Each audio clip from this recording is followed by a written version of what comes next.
नमस्कार। प्रारब्ध पर आप सभी का स्वागत। मैं अवनीश। चैनल आपने सब्सक्राइब किया है, वीडियोस को आप लाइक करते हैं, शेयर करते हैं, इसके लिए बहुत-बहुत धन्यवाद। बेल आइकन जरूर दबाइए ताकि किसी भी अपलोड की सीधे और सबसे पहले सूचना आपको मिले। हमारे साथ स्क्रीन स्क्रीन के दूसरे हिस्से में आइए स्वागत कर लेते हैं ओंकार चौधरी सर, ओशियन नेटवर्क और द ओंकार चौधरी शो से। सर बहुत-बहुत स्वागत, नमस्कार। नमस्ते, नमस्ते और आपके सभी दर्शकों को भी नमस्कार। होली की शुभकामनाएं। बिल्कुल सर। दर्शकों, कांग्रेस कभी भारत के बारे में क्यों नहीं सोचती? ईरान में ईरान के सर्वोच्च नेता अयतुल्ला खुमैनी, उनके साथ जो कुछ हुआ ठीक है।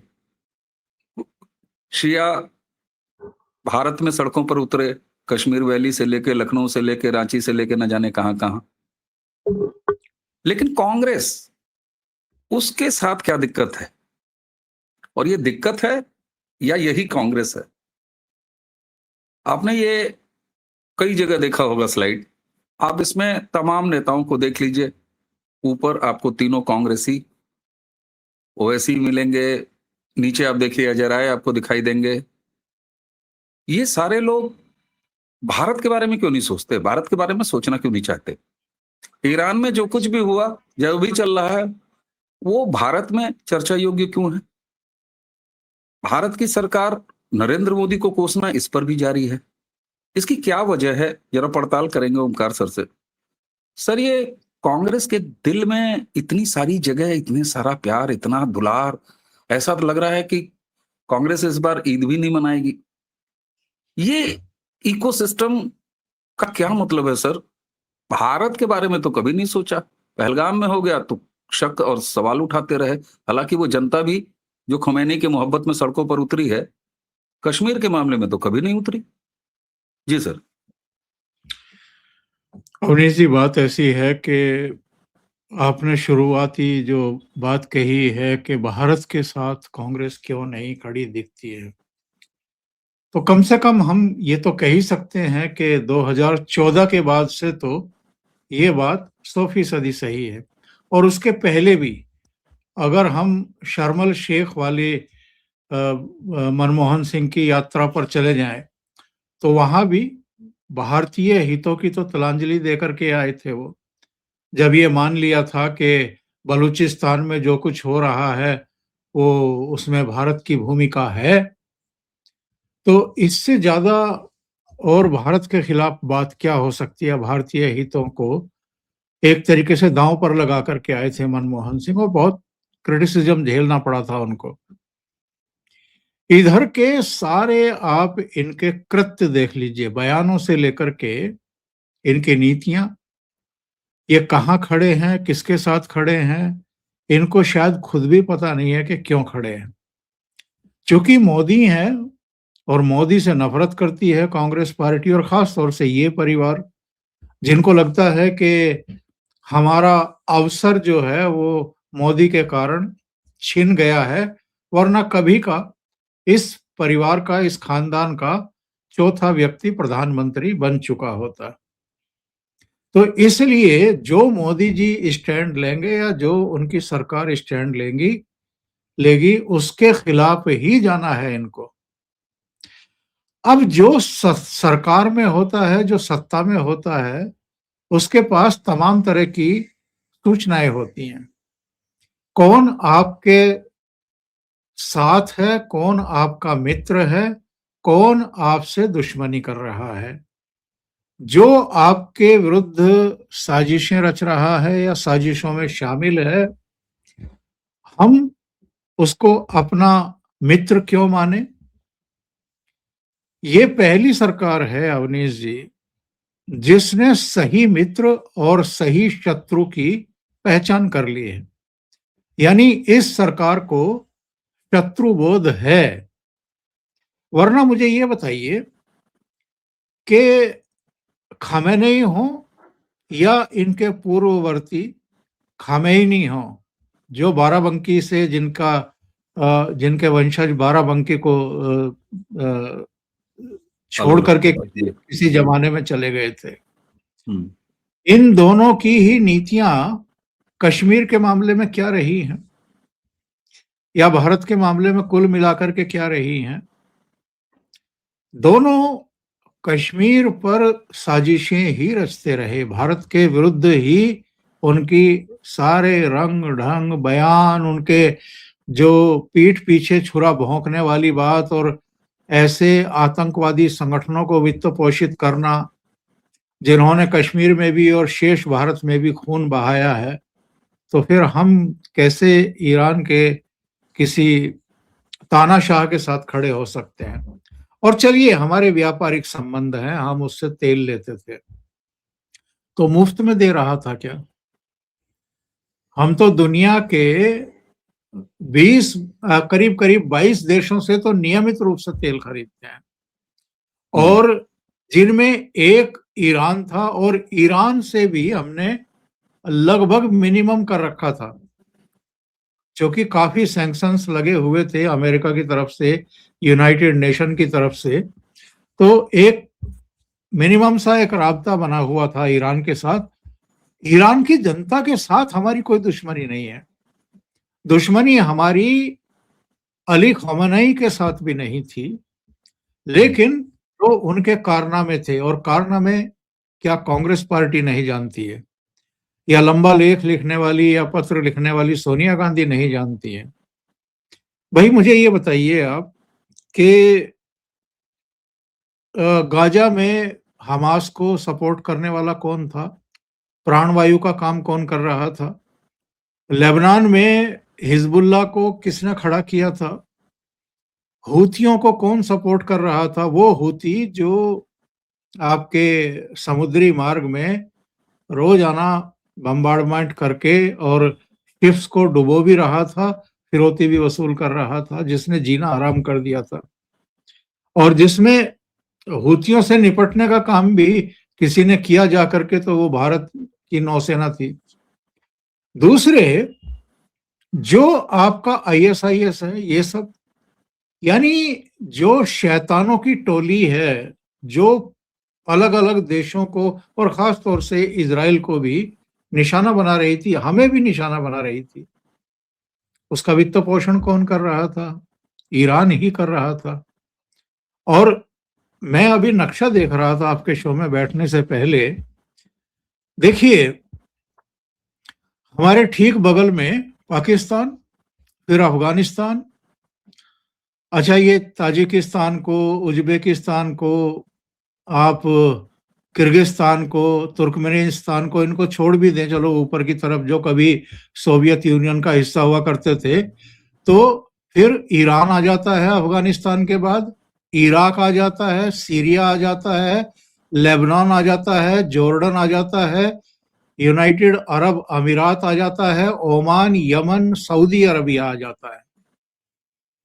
अवनीश जी, इजराइल जो बहुत छोटा सा देश है, एक पट्टी सी है बस इन मुस्लिम देशों के बीच में। फिर आप टर्की चले जाइए, इजिप्ट वगैरह, सूडान चले जाइए, जो फिर ये अफ्रीकन इसमें आ जाता है। केवल एक इजराइल है जिन्होंने इन अरब कंट्रीज को किसी तरीके से हदों में रखा है, इनको औकात में रखने का काम किया है। वरना अगर ये छोटी सी पट्टी ना होती ना इजराइल की, उसके बाद आप देखना पूरी दुनिया का, और चूंकि हिंदुस्तान की तो सीमाएं मिली, सरहदें मिली हुई हैं इस पूरे मुस्लिम जो कंट्रीज से, जिसको हम मुस्लिम वर्ल्ड कहते हैं, इससे, तो उसके बाद के हालात, अगर ये नियंत्रित ना कर रहा होता इजराइल, तो क्या हालात बनते, आप कल्पना कर सकते हैं क्या? बिल्कुल। पूरी दुनिया की नाक में दम करके रखा होता। तो ये जो यहाँ बैठ करके सियापा कर रहे हैं, जितने चित्र आपने और बयान दिखाए हैं, ये किस लिए कर रहे हैं? जरा इस पर भी बात कर लें। इन लोगों ने जितने भी ये चेहरे हैं आपके, अच्छा ये पवन खेड़ा तो खैर कल की पैदाइश है, इमरान मसूद बोटी बोटी वाला, सुरेंद्र राजपूत, इसको, इसका जो स्तर है वो सब जानते हैं कि किस तरह की उस पर हरकतों पर आ जाता है। असदुद्दीन ओवैसी की अपनी हैसियत क्या है, थोड़ा बहुत अभी मुंबई के म्युनिसिपल कॉरपोरेशन के चुनाव में कहीं कहीं उपस्थिति दर्ज कराई है, वरना एकमात्र सांसद चुन करके आते रहे हैं हैदराबाद से, या फिर औरंगाबाद जिसको हम संभाजी नगर कहते हैं वहां से वो इनके एक इम्तियाज जलील थे, वो जीते थे 2019 में। बाकी जितने भी चेहरे हैं, महबूबा मुफ्ती का कैरेक्टर हम सब जानते हैं क्या है बिल्कुल। और वो किस तरह की राजनीति करती हैं। तो ये सारे के सारे अजय राय हों सब, ये सब मुस्लिम परस्ती की राजनीति करते हैं। इनको लगता है कि अब ले दे करके बस ये एक सेगमेंट बचा हुआ है, तो कुछ भी ऐसा हो तो नंबर एक मोदी जी को गाली दो पहले, ताकि मुस्लिम वर्ल्ड जो है वो हमसे खुश हो जाए, हमारे साथ चिपका रहे। दूसरे, एक आतंकवादी, मैं उसको आतंकवादी मानता हूं, आयतुल्ला अली खamenei को, होगा निश्चित। वो सुप्रीम लीडर शियाओं के लिए, लेकिन जिसने आतंकवादी संगठनों को भरपूर पैसा दिया है और उन लोगों के जरिए तबाही मचवाई है, वो सुप्रीम लीडर मुस्लिम वर्ल्ड का तो नहीं हो सकता है, और सारे मुस्लिम वर्ल्ड ने उसको कभी अपना नेता माना भी नहीं है। वो शियाओं के होंगे, और शियाओं को भी शर्म आनी चाहिए कि अगर वो ऐसे नेता के पीछे खड़े हैं जिसने दुनिया के कई देशों में तबाही मचवाने का पूरा साजो सामान जुटाया और जिसने वित्त पोषण किया आतंकवादी संगठनों को। तो ऐसे में कांग्रेस पार्टी का आयतुल्ला खamenei के मारे जाने पर छाती कूटना या भारत को कटघरे में खड़ा करने की कोशिश करना, देखिए भारत के प्रधानमंत्री बहुत अच्छे तरीके से जानते हैं किनके साथ कब कांटेक्ट करना है, कब किनके साथ बातचीत करनी है, किससे किस तरह के रिलेशन रखने हैं। ये घटना होने के बाद उन्होंने जॉर्डन के शाह अब्दुल्ला द्वितीय से भी बात की है, उन्होंने नेतान्याहू साहब के साथ भी बात की है, उन्होंने सऊदी भी बात की है, यूनाइटेड अरब अमीरात के राष्ट्रपति से भी बात की है।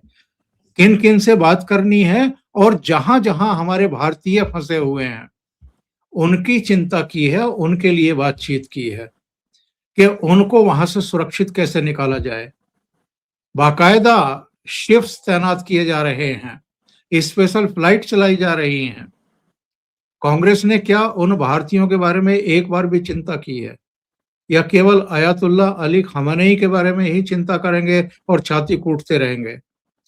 तो मैं इनको नॉन सीरियस मानता हूं, इरिलेवेंट मानता हूं, और ये भारतीय हितों के खिलाफ ही रहे हैं अवनीश जी हमेशा। बिल्कुल सर। और प्रधानमंत्री ने जैसे ही अपने साउथ के 2 दिन के प्रवास से वापस वो नई दिल्ली पहुंचे, रात को 9:30 बजे उन्होंने सीसीएस की मीटिंग करी, जिसमें रक्षा मंत्री, विदेश मंत्री, एनएसए साहब हमारे, उसी के साथ साथ हमारी फाइनेंस मिनिस्टर और विदेश सचिव, ये सारे शामिल रहे। क्योंकि आपको अगर रेस्क्यू करना है, अपने लोगों को करना है, 90 लाख भारतीय पश्चिम एशिया के अलग अलग देशों में रहते हैं। 90 लाख कोई छोटी संख्या नहीं होती है। और जिस लेवल पर ऐसे गाढ़े समय में अपने नागरिकों की चिंता ये सरकार करती है, वो सबने देखा है, और इसके लिए कितनी तैयारी की आवश्यकता है। तो एक तरफ प्रधानमंत्री और सरकार उस तरफ लगी हुई है। और सर, एक मतलब अजीब सी चीज देखने को मिलती है अगर हम प्रधानमंत्री की छवि के बारे में देखें और भारत की छवि। जब हम प्रधानमंत्री की छवि कहते हैं तो भारत की छवि, वो ऑफिशियल वही छवि होती है जो प्रधानमंत्री की है।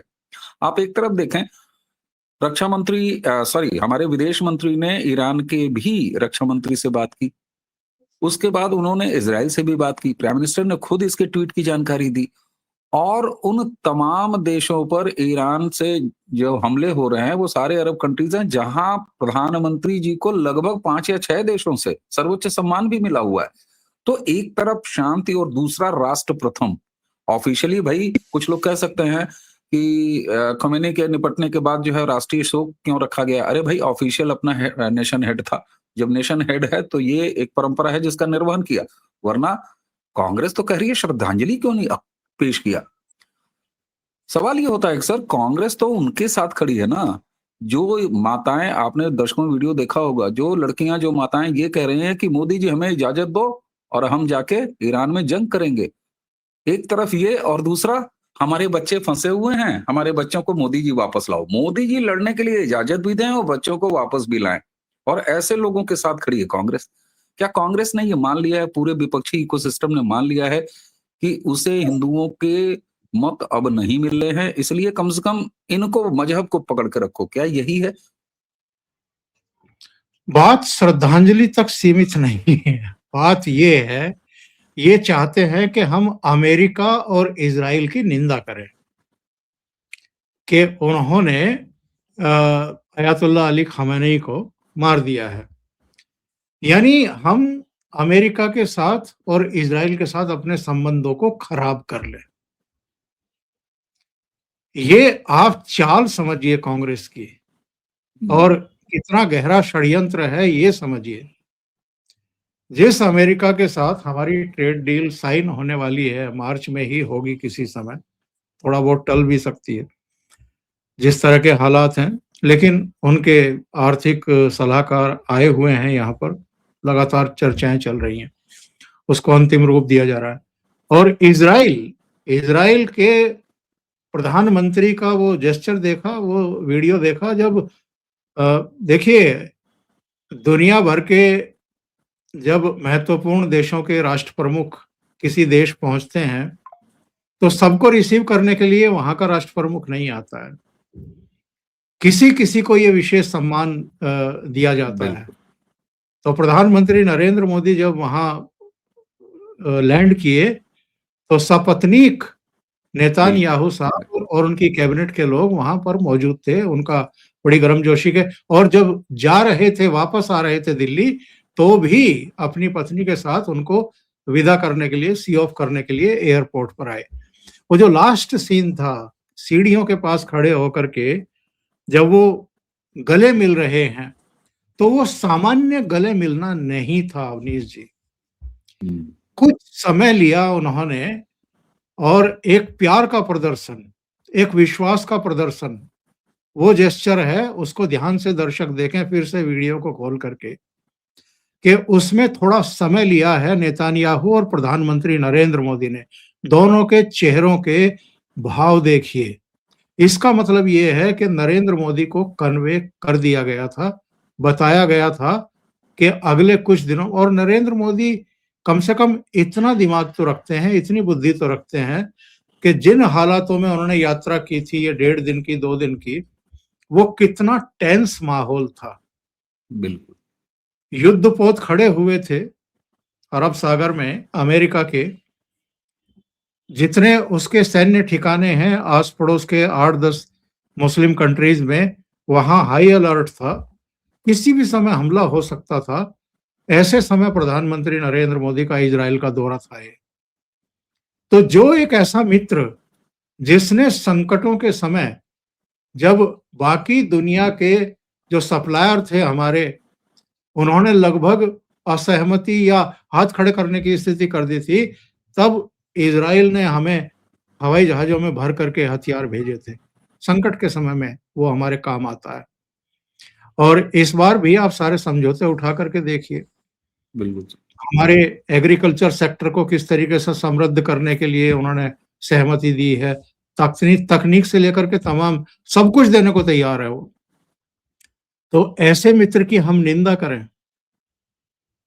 अमेरिका की हम निंदा करें, जहां से ठीक है टेंशन में बीते हैं और गलत बयानी की है डोनाल्ड ट्रंप ने, लेकिन ये प्रधानमंत्री नरेंद्र मोदी ही हैं जिनको किसी को उसकी हदें समझानी भी आती हैं, और वो इस बात का महत्व भी बहुत अच्छे तरीके से जानते हैं कि किन से रिश्ते खराब करने हैं या किन से रिश्ते खराब नहीं करने हैं। ठीक है, अमेरिका की आप कई मामलों में निंदा कर सकते हैं, बहुत सारे मामलों में हम भी अपने प्रोग्राम में निंदा करते हैं, आलोचना करते हैं उनके तौर तरीकों की और बयान, बेवजह के बयानबाजी करने की। लेकिन अमेरिका सुपर पावर है, अमेरिका टेक्निक के मामले में सिरमौर है। हमें अभी भी बहुत सारे मामलों में उसके ऊपर निर्भर रहना पड़ता है, जब तक कि हम अपनी टेक्नोलॉजी उस तरह की विकसित ना कर लें जो हमारी जरूरतों को पूरा करती हो। अच्छा, सारी चीजें हैं, रेयर अर्थ वगैरह जो सप्लाई की जाती है चीन के द्वारा, क्या चीन को पता नहीं है कि इनका इस्तेमाल उसी के खिलाफ हो रहा है? इसके बावजूद रिश्ते बनाए रखने के लिए, संबंध ना टूटे, वो स्थितियां परिस्थितियां पैदा ना हो, तो इसलिए चीन के भी तो संबंध बने ही हुए हैं ना अमेरिका के साथ में। तो ये जो सरकार में बैठे हुए लोग हैं, उनके पास जानकारी होती है कि किसके साथ हमें किस तरह के रिलेशन रखने हैं और कितने महत्वपूर्ण हैं। बिल्कुल। ऐसी स्थितियों परिस्थितियों में भाई आपको किसने रोका है? आप करो ना निंदा। आप अमेरिका की भी निंदा करो, इज़राइल की भी निंदा करो, चाहे अपनी भी कर लो कि प्रियंका वाड्रा जो हैं, वो फिलिस्तीन का बैग तो लटका करके जाती हैं पार्लियामेंट, बांग्लादेश का लटका करके नहीं जाती हैं, या इज़राइल का लटका करके नहीं जाती हैं। 7 अक्टूबर की जो घटना थी इज़राइल की, इज़राइल में जो 1200-1400 लोग एक साथ मार दिए गए थे, एक कॉन्सर्ट में अटैक किया गया था और उसके बाद भी इतने सारे लोगों को बंधक बना करके ले गए थे। क्या उसकी निंदा कांग्रेस की तरफ से हुई क्या कभी? क्यों? कभी नहीं। उनके कोई कोई ह्यूमन राइट्स नहीं है क्या उनके, यहूदियों के? तो ये खेल खेल रहे हैं ना ये, कई बार चीन के साथ खड़े हुए दिखाई देते हैं। कई बार इन्हीं डोनाल्ड ट्रंप ने जब कहा था कि डेड इकोनॉमी है भारत की, तो राहुल गांधी ने क्या किया था? तुरंत कूद करके कैमरों के सामने आए थे। जो मैं कह रहा हूं कि ये हमेशा जहां मोदी जी खड़े हैं, मोदी जी की सरकार का स्टैंड है, ये उसके खिलाफ ही बोलेंगे। अगर मोदी जी ये कह दें कि गोबर बहुत खराब चीज है, गोबर नहीं खाना चाहिए, तो ये सारे कांग्रेसी प्लेट भर भर के गोबर खाते हुए दिखाई देंगे आपको। सर अब तो लगता है कि जनता की बेहद मांग पर मोदी जी को एक बार कह ही देना चाहिए, कल होली के अवसर पर ही कह दें कि भाई कांग्रेस से, हालांकि अब छोड़ नहीं रहा है, बिल्कुल नहीं छोड़ रहे प्रधानमंत्री, लेकिन ये कांग्रेस किस मुंह से इस तरह की बातें करती है? सर ये बड़ा सुनाते हैं कि अटल जी की सरकार ने आतंकवादी छोड़ दिए, आतंकवादी छोड़ दिए, लेकिन हकीकत तो यही है ना कि खुद सोनिया गांधी मनमोहन सिंह के साथ प्रधानमंत्री स्वर्गीय अटल बिहारी वाजपेयी के टेबल पर बैठी थी, सारे दलों के लोग बैठे थे और वो डॉक्यूमेंट भी है, दर्शक आप गूगल करेंगे तो आपको मिल जाएगा, जिसमें सबने ये सहमति दी थी कि हाँ, मसूद अजहर को छोड़िए। लेकिन इनके कारनामे क्या थे? मनमोहन सिंह प्रधानमंत्री रहते हुए जम्मू कश्मीर के दौरे पे गए और गुडविल जेस्चर के नाम पर 25 आतंकवादियों को इसी कांग्रेस की सरकार ने सिर्फ इसलिए रिहा कर दिया ताकि मनमोहन सिंह के ऊपर फूल बरसाए, कांग्रेस की वाह वाह हो घाटी में। तो ये स्थिति है और आज घाटी क्या है, 370 की समाप्ति है और तमाम तरह की वो व्यवस्थाएं हैं, लेकिन उसके बावजूद भी ये जो आधा मोर्चा है जो सड़कों पर निकल के आता है, और मुझे तो अंबेडकर साहब की भी वो बात याद आती है कि क्या कभी जब कोई ऐसा इस्लामिक हमला हमारे ऊपर होगा, भगवान न करे, तो ये देश के अंदर वाले लोग कहाँ खड़े होंगे? ये अंबेडकर साहब भी जानते थे साहब, जिनके नाम को बेचते और खाते हैं ये कांग्रेसी और तमाम इकोसिस्टम। तो आधे मोर्चे की भी पहचान है निश्चित तौर पर। भारत सरकार अपने संबंध जानती है। तुम्हें यानी कांग्रेस पार्टी और तुम्हारे इकोसिस्टम को हम मतदाताओं ने इसीलिए विपक्ष में बैठा रखा है। आप विपक्ष का काम कीजिए, आपसे वो भी काम ठीक से नहीं हो पाता। चड्डी बनियान निकर और नंगे होके आप वो काम कर रहे हैं। सर आपने हमें समय दिया और होली की पूर्व संध्या पे आपको बहुत बहुत बधाई। दर्शकों ये वीडियो जब आप देख रहे हैं तो आप होली मना चुके होंगे और होली मनाने के बाद आप आराम से इस वीडियो का आनंद ले रहे हैं। तो इसी के साथ आप सबको होली की बहुत बहुत शुभकामनाएं। आज की चर्चा आप यहीं समाप्त करेंगे। मुझे यानी अवनीश और ओंकार सर दोनों को आज्ञा दीजिए। नमस्कार, प्रणाम, जय जय श्री राम। जय जय श्री राम।